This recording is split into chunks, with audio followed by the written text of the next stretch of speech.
Buckingham Palace had long mastered the art of silence.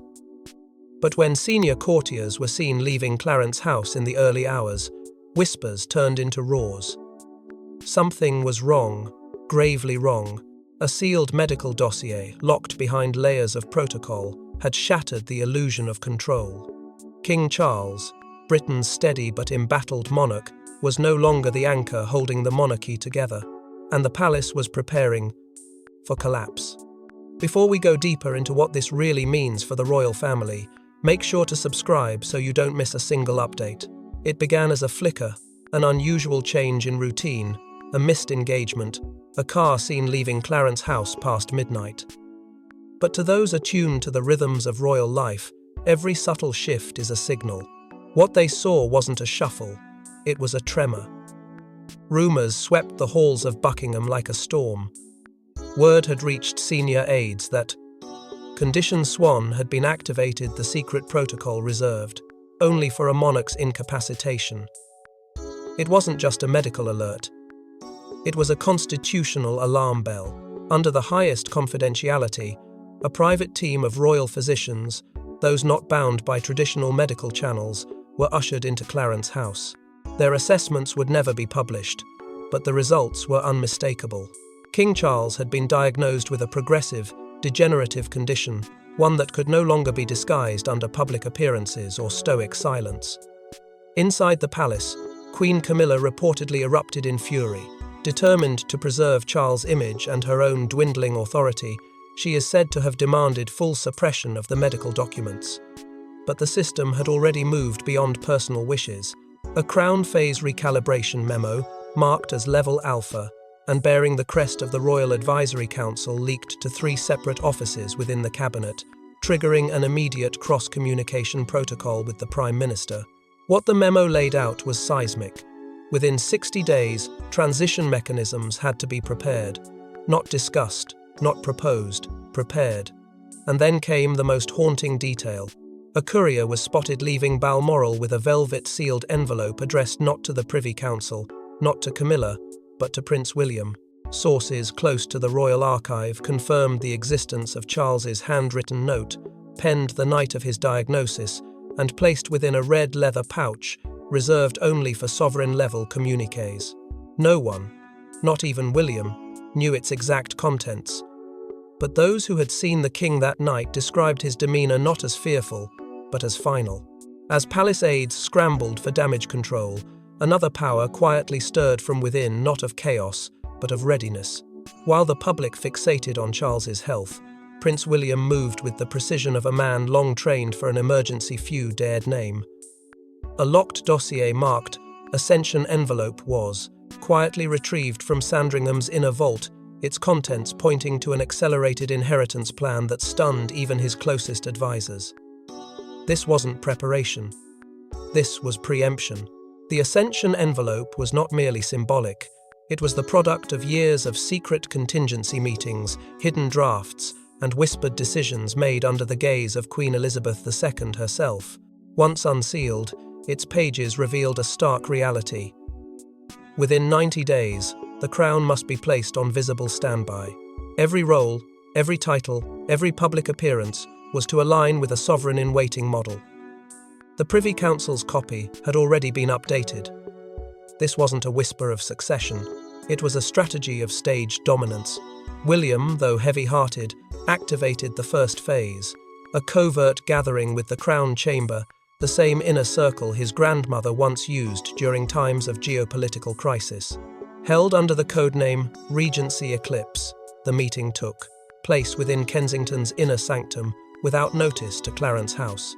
There, William reviewed logistics with his senior legal advisor, constitutional liaison, and a former aide to Queen Elizabeth, confirming that an unprecedented clause could now be invoked. The Legacy Clarion. The Legacy Clarion had long been rumoured among royal historians, but never officially acknowledged. It was Queen Elizabeth's final safeguard, a document crafted in the wake of her husband's death, granting her heirs the authority to accelerate transitions if stability of the realm was threatened by monarchical incapacity.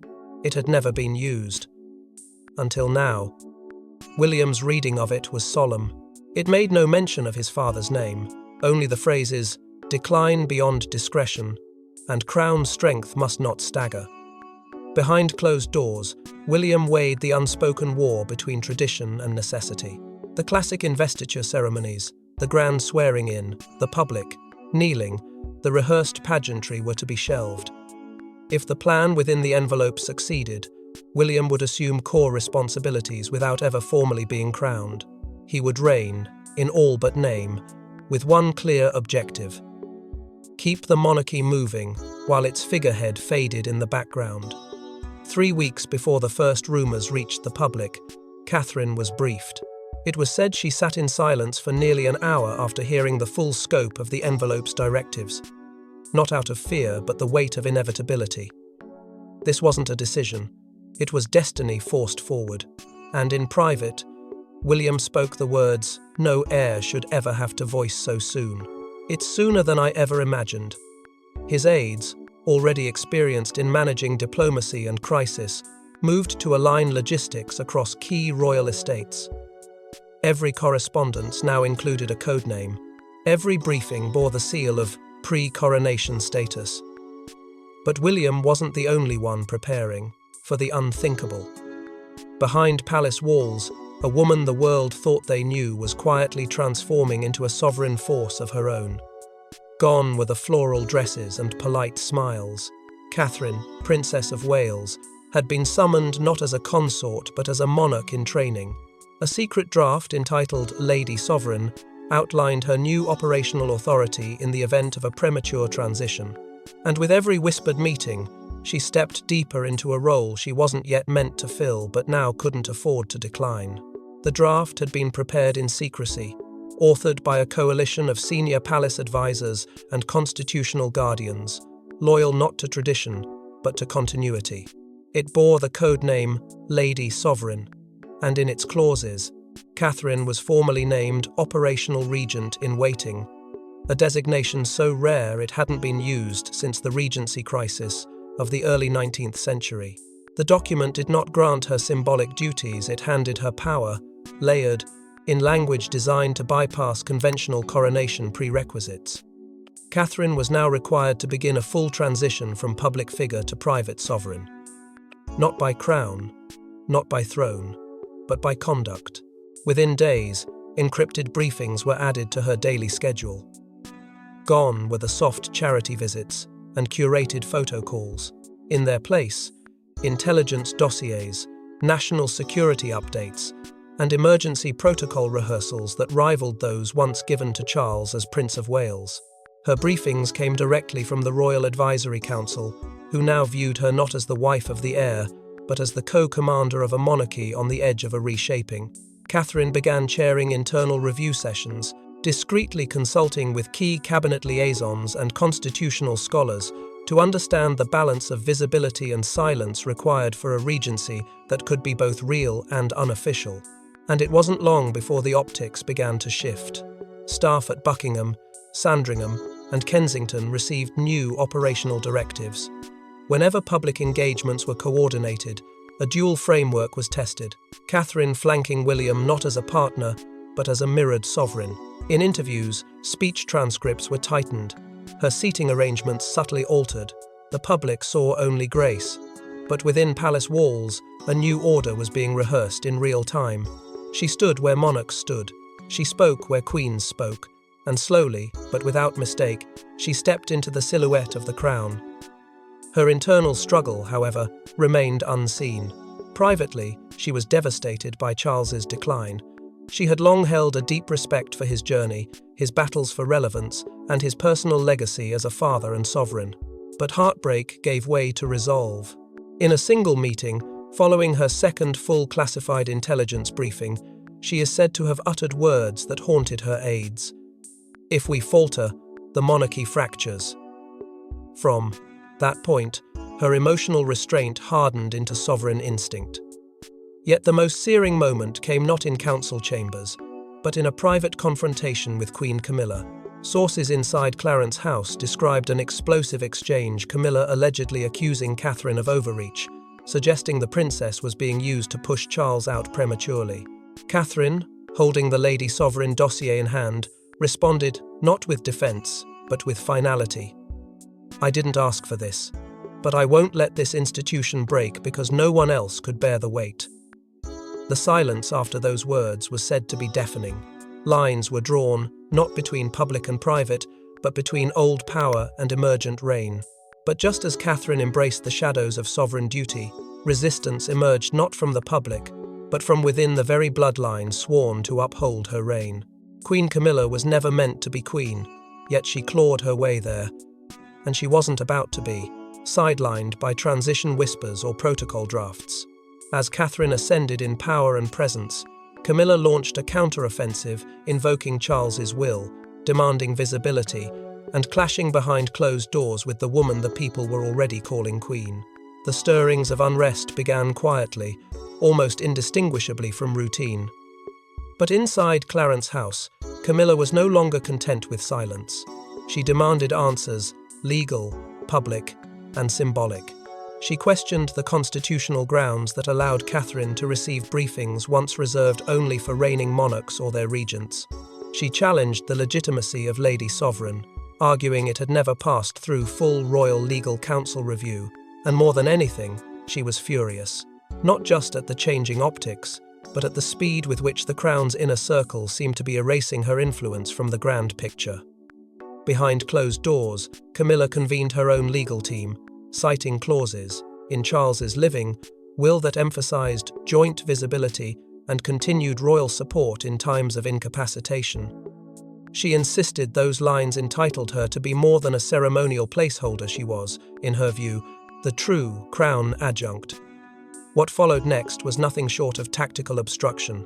Leveraging her long-standing ties within the Duchy of Cornwall, Camilla discreetly disrupted transition funding approvals, stalling logistical movements tied to Catherine and William's visibility expansion. From scheduling conflicts to budget freezes, the Duchy's network slowed the Crown's operational rollout by weeks. While no one publicly acknowledged her involvement, insiders traced a pattern. Anything bearing Catherine's crest encountered sudden administrative delays. Simultaneously, Camilla made a bolder, more visible move. She dispatched a series of formal letters to Downing Street and senior Commonwealth leaders, requesting written clarity on the current regency structure. By invoking the phrase shadow coronation, she strategically framed William and Catherine's rise as a breach of sovereign trust, not a preparation for it. The tension reached a boiling point in a confrontation that shook even the most seasoned aides. William, scheduled for a closed-door family strategy session, was met with Camilla's direct challenge. With palace staff just beyond the panelled door, she accused him of orchestrating her political burial while her husband still lived. William, reportedly calm but resolute, refused to yield. Their conversation escalated into a power play, one side invoking duty, the other invoking survival. But it didn't end there. Camilla's final blow came with a whispered threat, one that spread through the palace like wildfire. If the transition continued without her blessing, she would release the contents of Prince Philip's final letter to Charles, a letter long rumoured to contain personal warnings about the future of the monarchy. No one knew if the letter even existed, but the threat alone sent a chill through the palace halls. Behind the scenes, internal palace communications shifted. In an internal memo circulated within the sovereign's private office, Camilla's name appeared beside a title never seen before: Legacy Guardian. It was a designation that carried no constitutional authority, but immense symbolic weight. It meant she saw herself as the protector of Charles's legacy, not just his wife, but the final voice defending his reign against premature erasure. But as the monarchy fractured within, the public's perception began to crystallize, and what they saw was not fear or instability, but the emergence of a new reign in waiting. As images of Catherine in somber navy leading Charles's public prayers went viral, a quiet coronation began not in Westminster, but in the hearts of the British people. Polls surged, headlines softened, and a fragile kingdom, grieving yet hopeful, began to look to her not as a wife or mother, but as their next sovereign. In the court of public opinion, Catherine had already stepped into the crown's silhouette. For weeks, the monarchy had teetered between secrecy and symbolism. but the people had decided long before Parliament ever dared speak. Her approval ratings eclipsed every living royal, even her husband, and by a margin that couldn't be ignored. The British public, wearied by decades of scandal and fragmentation, found in Catherine something they hadn't felt since Elizabeth II: steadiness, dignity, belief, a woman who didn't demand loyalty, but commanded it through presence alone. What began as speculation turned into a movement. Social media platforms lit up with a single phrase that pulsed with emotion and defiance. Catherine our Queen, not princess, not consort, Queen. The press, once hesitant to break from protocol, followed suit. What had previously been written with cautious deference, the Princess of Wales, was now being replaced with the future Queen. Tabloids shifted from gossip to reverence. Front pages were adorned with bold declarations: the monarchy's quiet power and a crown by public will. But no moment stirred the nation more than the video that surfaced from a children's hospice. In it, Catherine knelt beside a terminally ill girl, gently holding her hand as she whispered words of comfort.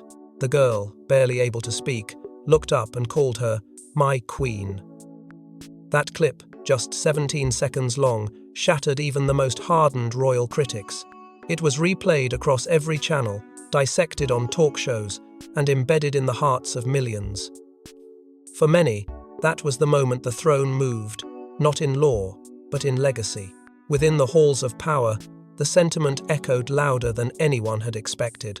Behind closed doors, Parliament began murmuring about the possibility of a soft transition. A phrase that, until recently, would have triggered constitutional alarms now found its way into draft memos and cross-party strategy discussions. It meant easing Catherine and William into full sovereign duties without officially triggering an abdication or a regency declaration. The machinery of state, once rigid with tradition, was now bending to public sentiment. And then came the call. The Prime Minister, after weeks of observing from the sidelines, formally requested a private meeting with William and Catherine. No public agenda was released, but insiders confirmed its purpose: to discuss transition optics, public morale, and contingency steps should Charles be deemed permanently unfit to reign. It was the first time a sitting Prime Minister had acknowledged, even implicitly, a shift in sovereign perception, not dictated by death or abdication, but by national will. But just as the future seemed to gain clarity, a document buried for decades would emerge, threatening to rewrite the very foundation of the royal line. Tucked away in a sealed vault under Windsor Castle was a parchment few even knew existed. The Sovereign Contingency Charter, drafted by Queen Elizabeth II in the twilight of her reign, outlined scenarios for accelerated transitions, forced abdications, and unprecedented regency permissions. And it named names including William and Catherine. Its discovery did not happen by accident. Amid the mounting pressure surrounding King Charles's health and the growing calls for clarity within the corridors of Parliament, a quiet directive was issued to the Royal Archives: search for any sealed constitutional provisions authorised post-2019. What archivists found stunned even the most seasoned advisors. The document, elegantly bound in black royal leather, was marked under the obscure designation Protocol Clarion. Inside lay Queen Elizabeth's final safeguard, her answer to a future she foresaw but never discussed aloud. It was not written in the language of sentiment or tradition. It was legal, it was binding, and it was devastating. The charter opened with a phrase no one expected: "In the event of sovereign incapacitation where clarity and continuity are threatened, the crown shall not wait." It was signed in her own hand, sealed with the monarch's insignia, and witnessed by her closest legal counsel. The contents outlined a structured mechanism for transition, one that didn't require the death or abdication of a reigning monarch. Instead, it introduced a radical framework called Early Stabilization of Crown, enabling the Prime Minister, the reigning monarch, and the Privy Council to trigger a provisional shift in executive authority. The crown would remain intact, but its center of power would shift, quietly, legally, swiftly. The legal council at Buckingham Palace erupted into internal conflict. Some viewed the charter as a sacred precaution, others called it a constitutional grenade. But for William, it was a map. It gave him not just justification but instruction. With Charles unable to fulfill sovereign duties fully, William invoked the clause and formed the Transition Readiness Committee, a discreet task force operating under dual oversight from the Palace and Number 10. The committee's first act, to review all key functions currently held by Charles and determine how they could be reassigned under the Stabilization Clause without inciting public or legal backlash. It was a careful dance of legality and optics. The most damning revelation, however, was the Charter's explicit reference to bypassing a monarch deemed medically or psychologically unfit. It didn't accuse, it protected. Elizabeth had written not with criticism, but with contingency. She saw the monarchy not as a person, but as a structure. And structures, she knew, must never lean too far on one pillar, especially one that might fall. Within the text, William and Catherine were both named Crown Executors, a term never before used in royal history. It gave them conditional oversight on ceremonial, constitutional, and diplomatic matters, pending medical evaluation of the current monarch. This was no longer theory. It was protocol. The Charter's secrecy had once been its power. Now, it was its weapon. With Parliament looped in, the Privy Council consulted, and cabinet briefings underway, the Crown itself had entered a new phase. A phase not determined by tradition but by premeditated necessity. Elizabeth had prepared for this. The nation just hadn't known. As the machinery of the Crown churned into transition mode, one final question loomed. Was King Charles willing to let go, or would he fight to the end? The world had waited for weeks. Then, in a recorded address from Balmoral, King Charles finally spoke. But this wasn't a farewell. It was a reckoning. In a voice both proud and frail, he acknowledged his condition, his doubts, and his reluctant blessing for a reign that would begin before his ended. The Windsor Accord had been born, and with it, a nation held its breath. The statement was unlike anything the monarchy had ever sanctioned. No script was leaked, no media pre-briefed. It was raw, deliberate, and delivered not from a throne room, but from the solitude of Balmoral, a setting that itself spoke volumes. Charles confirmed what many had feared, and few had said aloud. His health was deteriorating, and while he would not step down, he could no longer serve in full command of the crown. There would be no abdication, no formal handover, but the function of monarchy would now be shared. For the first time in modern British history, the sovereign acknowledged that the burden of kingship was too heavy for one, and so he named William and Catherine as regency leaders in practice, a phrase carefully chosen to respect tradition while rewriting it entirely. The Windsor Accord, as it was instantly dubbed, was a constitutional novelty. It granted William and Catherine joint visibility across all ceremonial, diplomatic, and advisory domains, effectively making them monarchs in motion while Charles remained the legal sovereign. Though the crown would not be passed, its presence would now be divided, not weakened, but mirrored. In doing so, Charles attempted the impossible, preserving his reign without denying the future. But it was not just what he said it was who was absent that ignited a storm. Camilla, whose presence had once been central to the crown's image, was nowhere to be seen. Her name went unmentioned. Her chair beside him remained empty. That single omission sparked 1,000 interpretations. Had she refused to stand beside a weakened king, or had Charles made a silent decision to reposition the narrative without her? Palace aides refused to comment. But the silence, in its brutal clarity, spoke louder than any denial. Yet it was Charles's final words that struck the most profound chord with the public. The crown must outlive the man who holds it. It was an admission not of defeat, but of duty. And in that moment, for many, Charles became something more than a monarch. He became human. The reaction from the public was a mix of mourning and quiet admiration. Mourning for the man who had waited his entire life, only to find his reign shortened by forces beyond control. Admiration for the courage to relinquish part of that reign to those he trusted most. The accord brought a sense of clarity the nation hadn't known in months.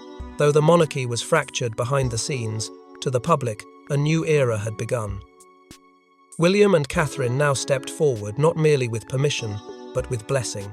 The crown, once singular in its image, was now a shared light, a bridge between what was and what must be.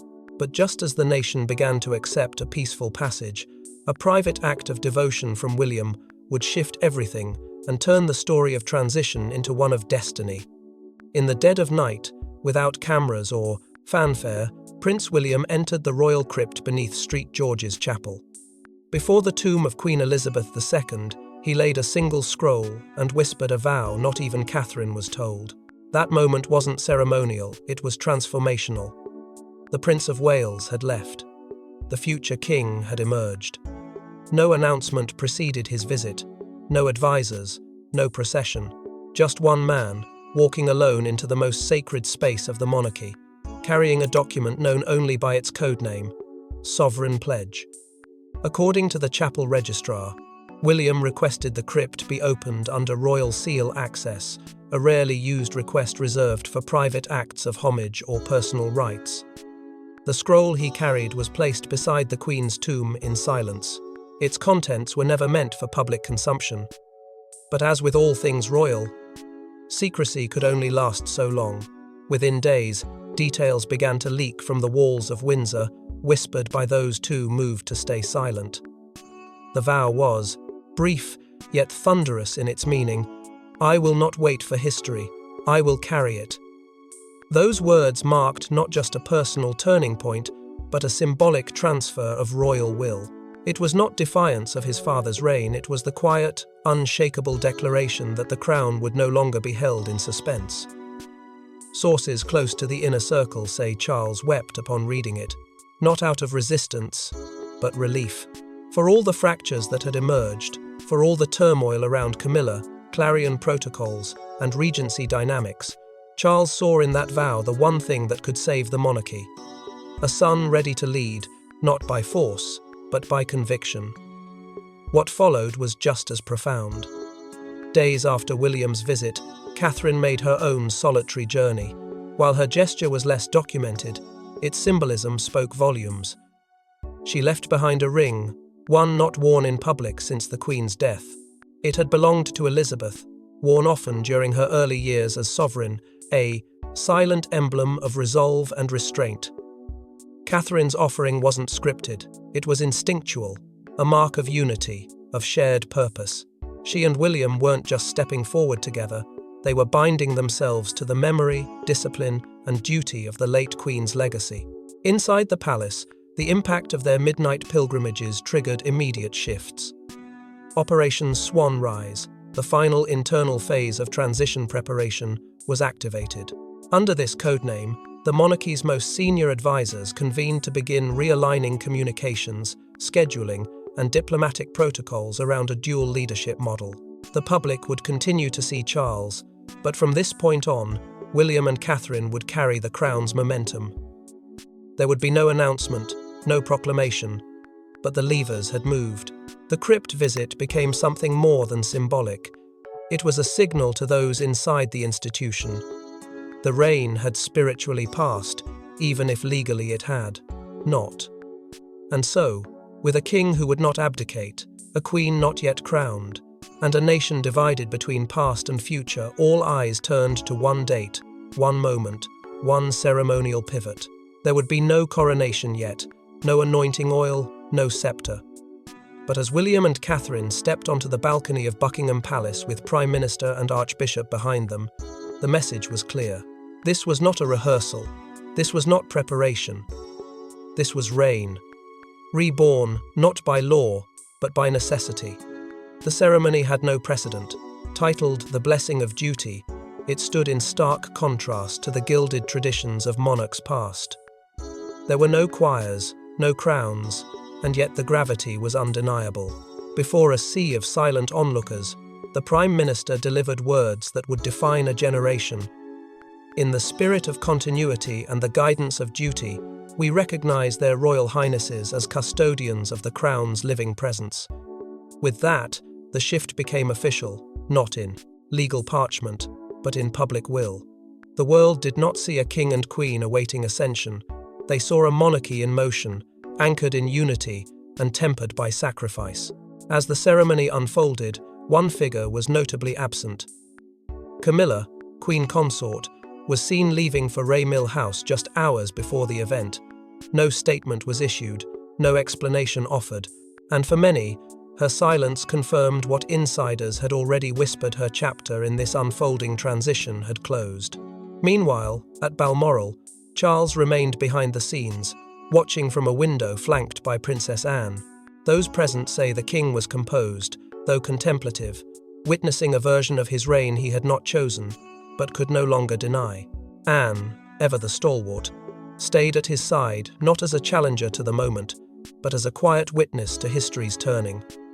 But it was Catherine who delivered the most defining words of the day. Standing firm beside William, her voice steady, to address the nation with remarkable grace and conviction. We lead, not as replacements, but as guardians of a legacy that is not ours, but one entrusted to us until the day the crown is whole again. Her declaration struck a deep chord. It was not a claim to power, it was a vow of stewardship, and in that single moment, the people who had long debated her role found their answer. She was not rising to reign, she was rising to protect it. In the final act of the day's ceremony, palace aides lowered the royal standard briefly, then raised it again, an ancient, silent symbol of continuity. Not a transfer of power, but of presence. A handover not written in law, but imprinted in hearts. The crowd outside the gates did not cheer. They stood in collective stillness, absorbing the weight of what had just unfolded. The monarchy had not changed hands, but it had changed form. But even as William and Catherine take their place in history, the question remains, is the throne truly shared? Or will Charles's shadow still rule behind the veil? Thanks for watching.